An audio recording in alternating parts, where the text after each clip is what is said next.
Hello, everyone, and welcome to Disperse, a podcast and YouTube channel that explores current events, pop culture, and public history on a local and global level.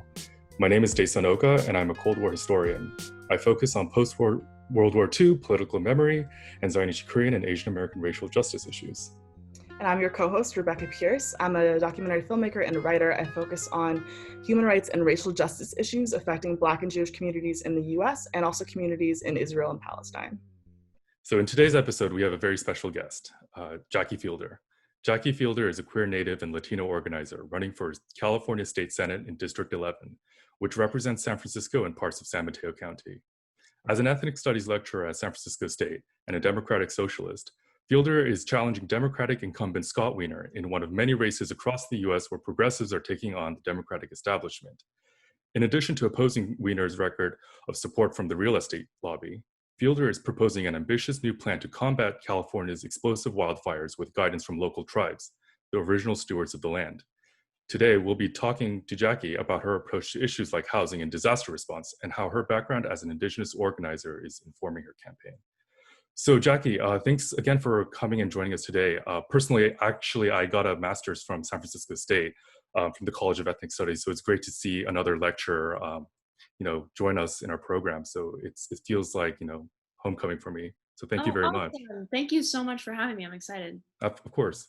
So my first question, I'll provide a little bit of background, is it seems like you're running a very compelling campaign in a political environment that's dominated by politicians who are supported by big tech and finance. First of all, what are some of the challenges that you face as a democratic socialist in a state, and quite frankly, a city, that is dominated by these politicians who consider themselves liberal Democrats? Yeah, so I started off this campaign having no name recognition, no money, no endorsements. However, we have an amazing up and coming community of electoral organizers and really organizers in every single important issue in this district. And so that's where I drew a lot of my support. I've been organizing for a public bank here in San Francisco for years and organizing around other issues like no tech for ICE or Border Patrol, getting masks to our homeless neighbors. So there's a very progressive and excited organizing base here in San Francisco, and that's where I basically have the workings and ingredients for a campaign. Since it's been 10 months since I started this campaign, I announced my candidacy for this race in late November of last year, and since then we've been able to raise more than $600,000 using the grassroots model of fundraising. I pledged to not accept contributions from the real estate lobby, corporations, tech companies, charter school advocates, billionaires, and law enforcement unions. And so grassroots funding has been our way of saying, hey, this is possible, and these are how badly people need these changes, like single-payer healthcare, like a Green New Deal for California, expanded public school funding, tenant protections, a higher minimum wage. These are issues that even right now in this pandemic, that people are willing to put their money towards, even if they are unemployed. So I'm very honored to have the financial backing of more than 3,500 individual contributors. Contribution is somewhere around $30. In addition to that, we are backed by California and San Francisco teachers, by iron workers, laborers. We have created an amazing coalition of organizations that understand what's at stake for us here in District 11. Thank you. So I want to talk about one of your hottest political issues and one of your biggest campaign issues, and that's about housing. And as we know, housing is like the number one political issue in Bay Area and all of California. So in brief, what is your housing policy and how is that different than your opponent? I mean, it's a radically different approach to our housing crisis, and it starts with the premise that the private market alone is not going to get us out of our crisis. We have several different crises operating right now. In addition to the pandemic, before the pandemic has been an issue with affordable housing. and tenant protections. And so I'm calling for a $100 billion California Housing Emergency Fund over 10 years to basically fund the acquisition of 200,000 units of affordable housing to stabilize their affordability and take them off the speculative market entirely, and also building 100,000 new units of social housing and housing for low income and moderate income people. As well, we have crumbling infrastructure in our public housing, which, as we know, low income people and people of color are disproportionately represented in. So we need to rehabilitate our existing stock of public housing. Um, Overall, I'm challenging the most real estate backed politician in California. He has spent a lot of time being very focused on deregulating our housing policies to allow for not just any affordable housing. This is housing that's affordable for people who have six-figure incomes. It's not for people like you and me. And so we need to prioritize the needs of our communities before the profits of real estate developers. So far, I don't believe there is a single California legislator that refuses contributions from the real estate lobby. As well, there's only one renter in the entire state legislature. And for California, with a population of 18 million renters, that is completely unacceptable. So I'm also running for expanding rent control and tenant protections by repealing the Costa-Hawkins-Ellis Acts, a universal right to counsel for anyone facing eviction, a vacancy tax to prevent hoarding, an anti-displacement act to prevent gentrification and displacement, a rental registry and landlord licensing system to actually enforce tenant protections, and last but certainly not least, eliminating exclusionary zoning in wealthy enclaves. Thank you. You mentioned that you're very critical of what a lot of folks have called market-based solutions to the housing crisis. And just, talking with a lot of acquaintances or doing searching through Twitter, see a lot of people supporting what they call these market-based solutions. And I'm kind of specifically referring to the yes in my backyard kind of movement or kind of way of thinking.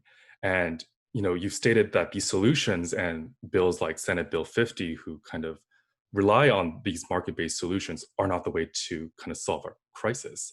Can you talk a little bit more about your critiques of Senate Bill 50 and market-based solutions? And in light of this kind of face value notion that these are solutions that young people or LGBT people support. Yeah, and I mean, there's people of all different kinds of identities that identify with both market-based solutions or what I like to call, renter-based and low-income prioritized solutions. So the premise of the market-based camp, I think, will say that there's a shortage of 3.5 million units in California. What they don't talk about is that low-income units, moderate income units, and we're talking like moderate income as in people who don't earn six-figure incomes.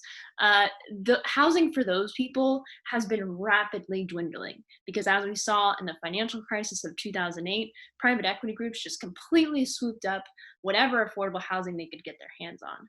And so for every 2 units of housing that we build here in San Francisco, every 1 unit that we build in San Francisco, we lose 2 units, and we lose them, indefinitely. It is so hard to get them back into levels of affordability once they are gone. And so I'm of the belief that we need to prioritize housing for low income people and working class people.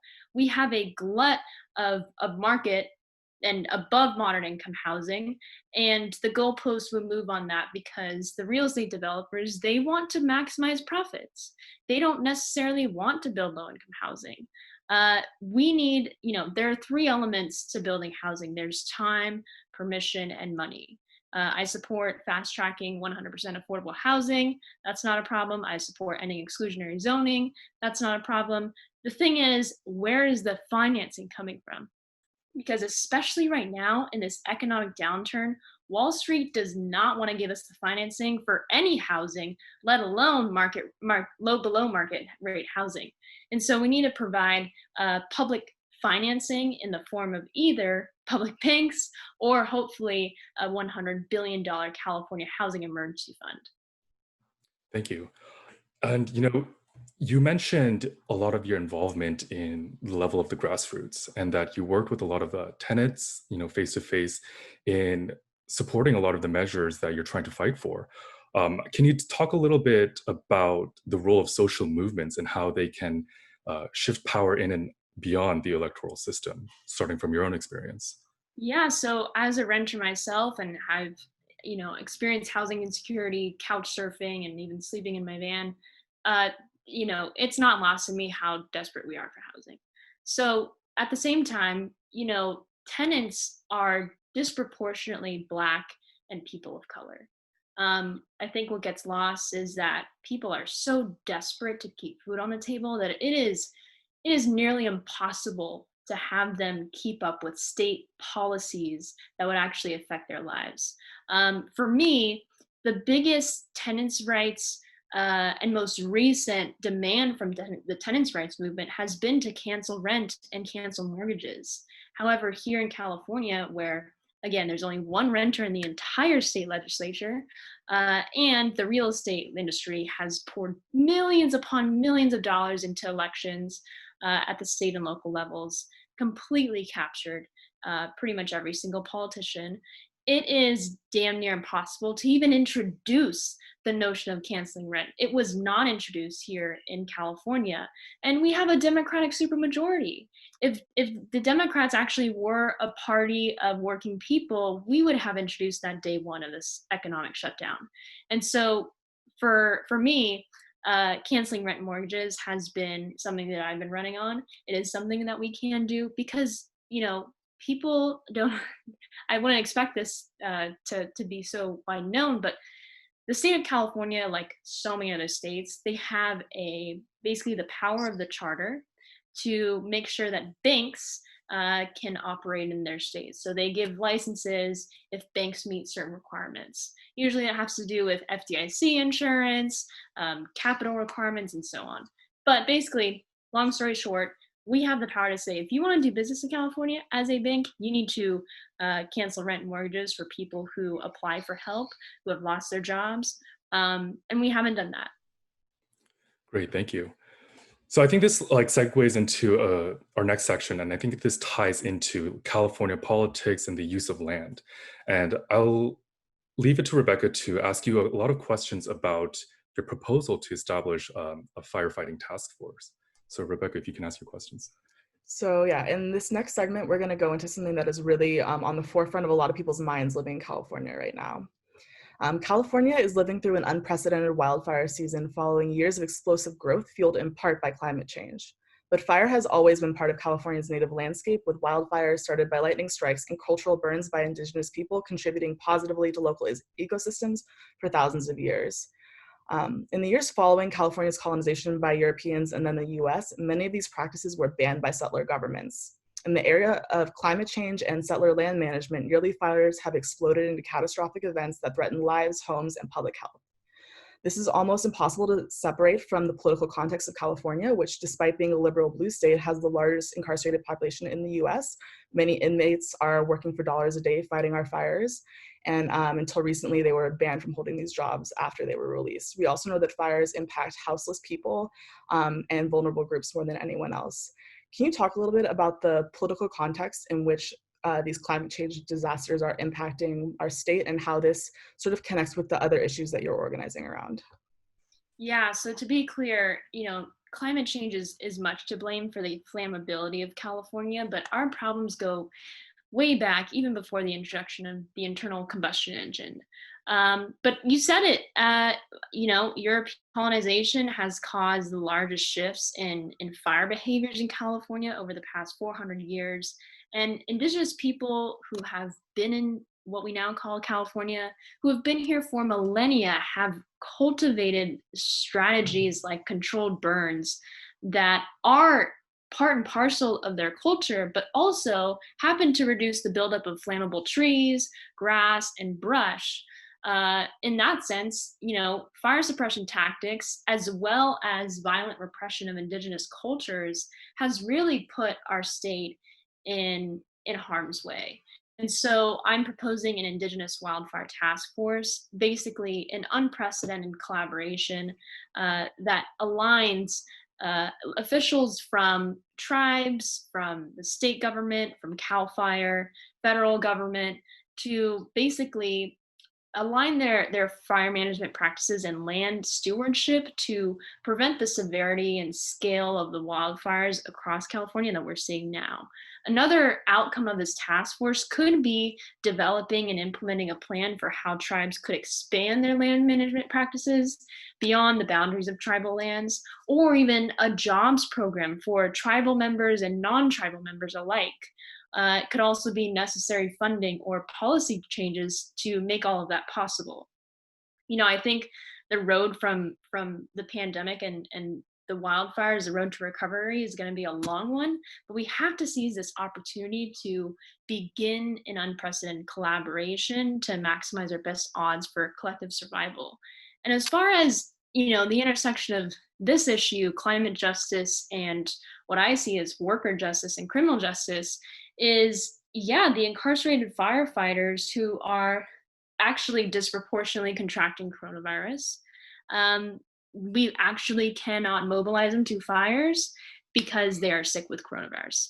Secondly, that bill, all the that you mentioned, that basically allows incarcerated people once freed to enter fire department jobs, those hurdles are still tremendous. They have to meet certain parole standards, which are notoriously difficult. As well, it doesn't address the issue that they are not getting paid what is even close to minimum wage. It is 1 degree away from slavery in that they get paid cents on the dollar for their work. And so we have a long way to go still, especially for making sure that coronavirus does not spread among incarcerated people. But I think that this is the time to push that envelope. So in addition to proposing this Indigenous Wildfire Task Force, you're also a proponent of the Green New Deal. You have some background organizing and showing up in places like Standing Rock. Can you talk about the intersection of Indigenous organizing and resistance, really, and climate change, and also how this has impacted your decision to run? Yeah, I mean, it's had everything to do with where I am right now. In December of 2016, I left the Bay Area to travel and join my Lakota relatives and our allies at the Standing Rock Indian Reservation to protest the Dakota Access Pipeline. I was there for only a couple of days, but what I experienced there was incredibly powerful. Also knowing that this pipeline company had intentionally moved the pipeline from the predominantly white town of Bismarck because the predominantly white town of Bismarck objected to this pipeline on the grounds that it would threaten their fresh drinking water. So the pipeline company moved it further south, just above the Standing Rock Indian Reservation. The pipeline actually starts in the home of my tribe, MHA Nation.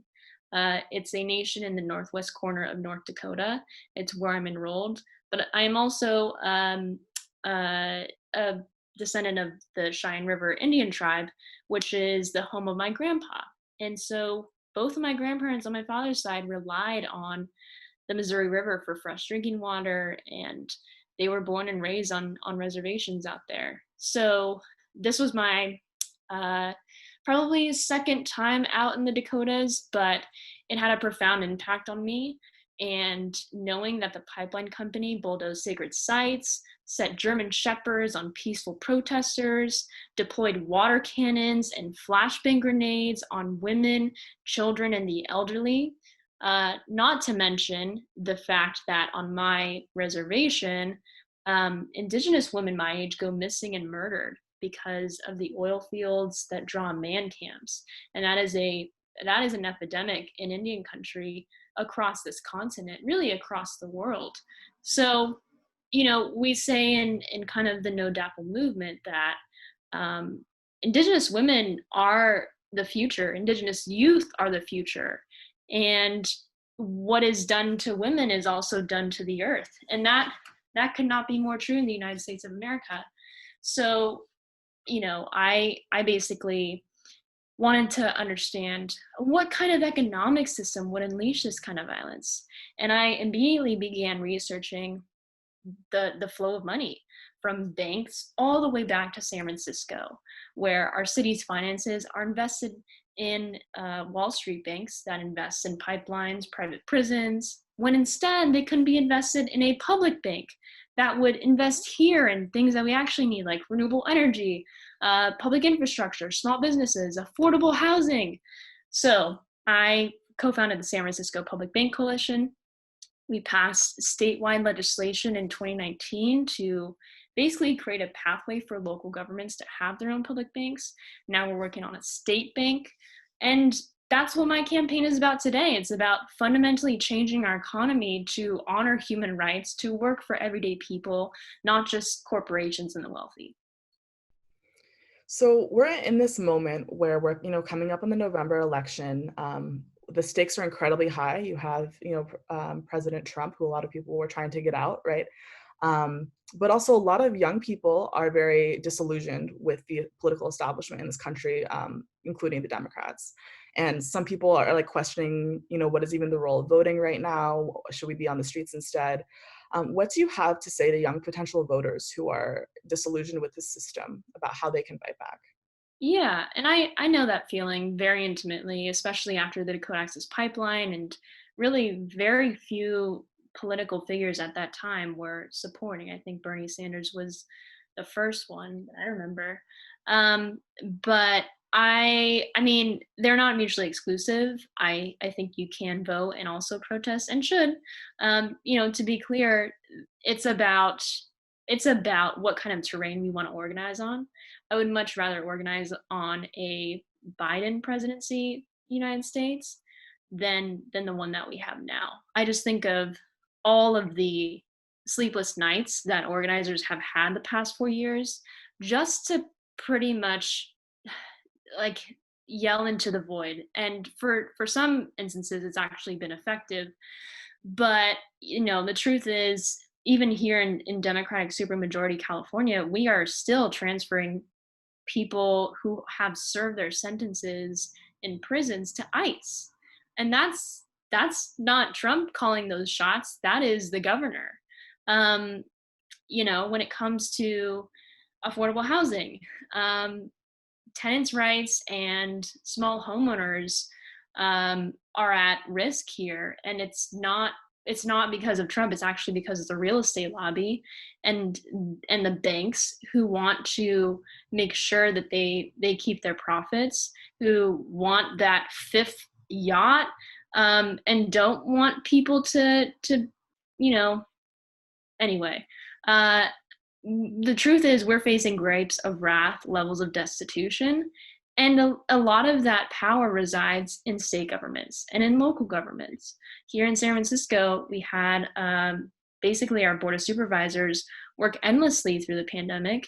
Meanwhile, the state legislature took not one, but two recesses. And at the end, they passed a really weak tenants' rights bill that only the bankers and the real estate lobby was satisfied with. And so we're talking homelessness, we're talking evictions and foreclosures. And I that's why I'm running, is because I think that no matter who is in power at the federal government, as we know, the federal government is not going to give us another $1,200 check. It doesn't look like it. And so we need to mobilize in our own backyards. And that's why I would support also looking very closely at down ballot candidates and state propositions and local propositions. Well, thank you so much, Jackie, for joining us. Is there anything else that you want our viewers and listeners to know before we sign off? Well, thank you for having me. If you want to get involved, you can go to JackieForSenate.com, or I'm on social media, all of them pretty much, JackieFielder_. JackieForSenate.com is FORSenate.com. Thank you so much for joining us. To all our listeners, you can keep the conversation going after this podcast by subscribing to Disperse, joining our Patreon community, and also following us on social media. Facebook, Instagram, and Twitter are all at Disperse. That's it for this episode, and we'll see you next week with another discussion. Thank you, Jackie. Thank you so much.